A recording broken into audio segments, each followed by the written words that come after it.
ரவுடிகளை அடக்க வேண்டிய போலீஸே ரவுடியாக மாறி இருக்கிறது. நாங்கள் ஏன் இதை செய்ய வேண்டியிருக்கிறது? காங்கிரஸ்காரனுடைய அடையாளம் அழிந்து போய்விடக்கூடாது. இந்த பரம்பரையாக இருக்கிற பொங்கல் எப்படி இருக்கிறதோ அதை போல இந்த நாட்டுடைய சுதந்திரத்துக்காக போராடி உயிரை இழந்து நாட்டுக்கு சுதந்திரம் வாங்கிய காங்கிரஸ் கட்சியுடைய அடையாளமே இருக்கக்கூடாது என்கின்ற சூழ்நிலை உருவாக்கி கொண்டிருக்கிறார்கள். இன்றைக்கு கூட ஒரு திரைப்படம் வந்திருக்கிறது. நான் திரைப்படத்தை சொல்வதற்கு காரணம், அந்த திரைப்படத்தை தயாரிப்பது தமிழகத்தினுடைய ஆளுங்கட்சி, அந்த குடும்பம். அந்த படத்திலே இருக்கிற வசனத்தை பற்றி சொன்னார்கள்.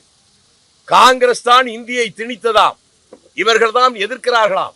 அந்த இந்திய எதிர்ப்பு என்பதை இந்த நேரத்திலே சொல்ல வேண்டிய கட்டாயம் இருக்கிறது. எனக்கு இந்தி தெரியாது, இங்க இருக்கிற பல பேருக்கு இந்தி தெரிய வாய்ப்பு இல்லை. ஆனால் அந்த குடும்பத்தை சேர்ந்த ஒரு மேலவை பாராளுமன்ற உறுப்பினராக இருக்கிற ஒரு பெண்மணி, அந்த குடும்பத்தை சேர்ந்தவர், இந்தியிலே படித்து பட்டம் பெற்றிருக்கிறாரா இல்லையா? அந்த குடும்பத்தில் இருக்கிற ஒரு இளைஞர் மத்தியில் அமைச்சராக இருந்த போது அன்றைய முதலமைச்சரிடம் கேட்ட நேரத்தில், எப்படி இந்த இளைய வயதிலேயே அவன் சிறப்பாக பணியாற்றான்னு கேட்ட போது, அவனுக்கு ஆங்கிலத்தை விட இந்தி மிக நன்றாக தெரியும், ஆகவே அவனுக்கு அங்கே மரியாதை இருக்கிறது சொன்னாரா இல்லையா?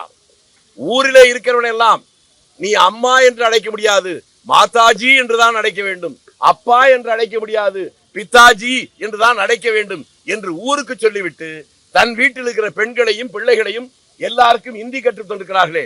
நான் அவர்களை பகிரங்கமாக கேட்கிறேன்,